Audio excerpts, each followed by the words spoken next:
Rusia sebut AS dan NATO manfaatkan Ukraina. Если это зависит от Российской Федерации, войны не будет. Мы войн не хотим, но и наступать грубо на наши интересы, игнорировать наши интересы мы тоже не позволим.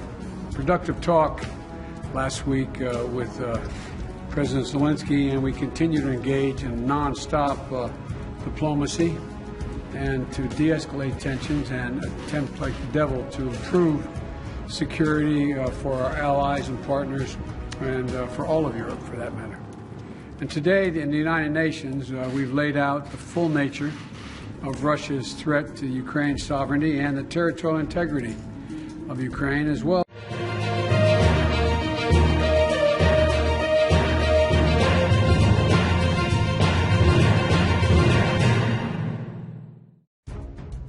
Amerika Serikat dan NATO dinilai tak sekedar membantu Ukraina untuk bertahan, tetapi juga berniat mengalahkan Rusia untuk menghancurkannya.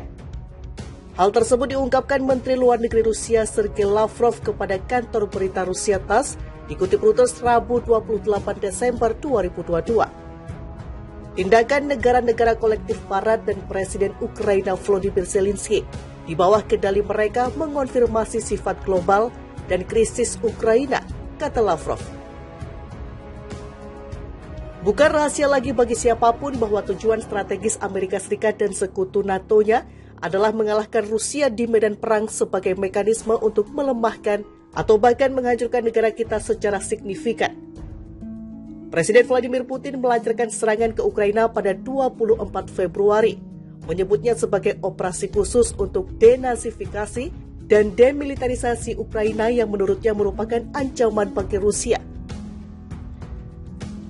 Koalisi negara-negara yang menentang invasi Rusia di Ukraina, dari anggota NATO hingga sekutu AS seperti Jepang dan Australia, telah terbukti tangguh menentang prediksi bahwa kenaikan harga energi yang sebagian disebabkan oleh perang dapat mematahkan semangat tersebut.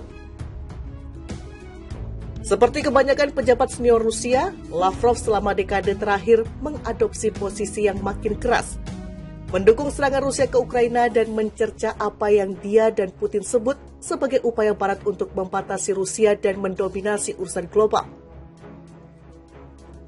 Lavrov menegaskan kembali bahwa Rusia dan Amerika Serikat tidak dapat mempertahankan hubungan normal, menyalahkan pemerintah Presiden AS Joe Biden.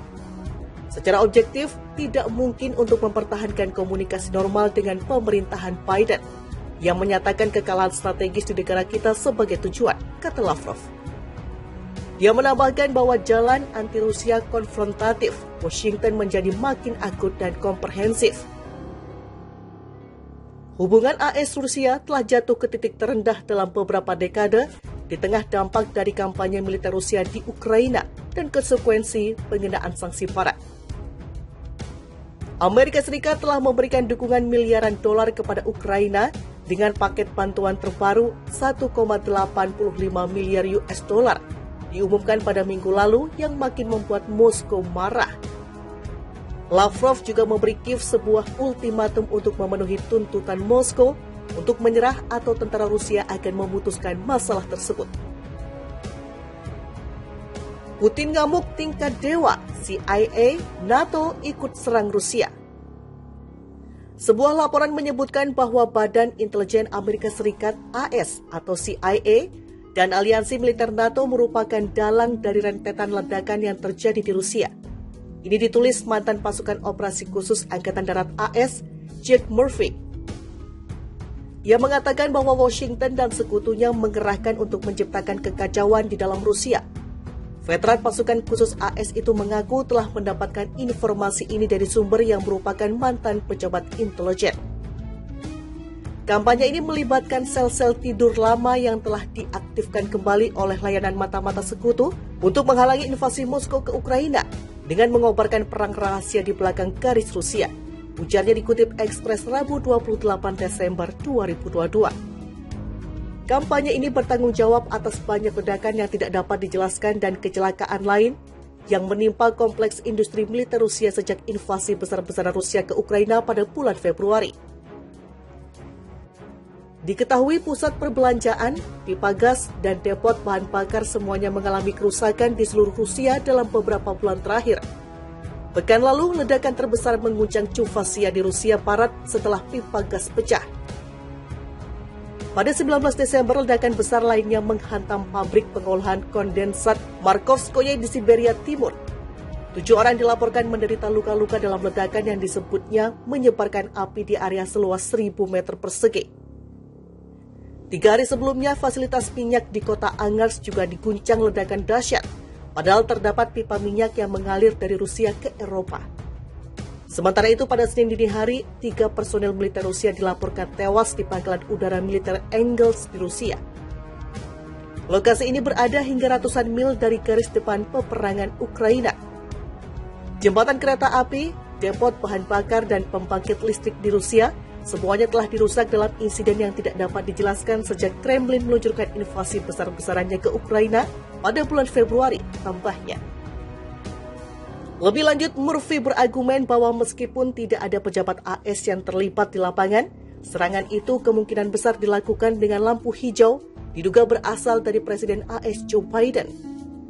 Sementara pemerintah dan kontrol atas program sabotase berada di CIA untuk alasan hukum. Sekutu NATO memiliki suara yang kuat di mana operasi maju karena orang-orang mereka mengambil resiko, pungkasnya lagi. Amerika Serikat dan NATO dinilai tak sekedar membantu Ukraina untuk bertahan, tetapi juga berniat mengalahkan Rusia untuk menghancurkannya. Hal tersebut diungkapkan Menteri Luar Negeri Rusia Sergei Lavrov kepada kantor berita Rusia TASS, dikutip Reuters Rabu 28 Desember 2022. Tindakan negara-negara kolektif Barat dan Presiden Ukraina Volodymyr Zelensky di bawah kendali mereka mengonfirmasi sifat global dan krisis Ukraina, kata Lavrov.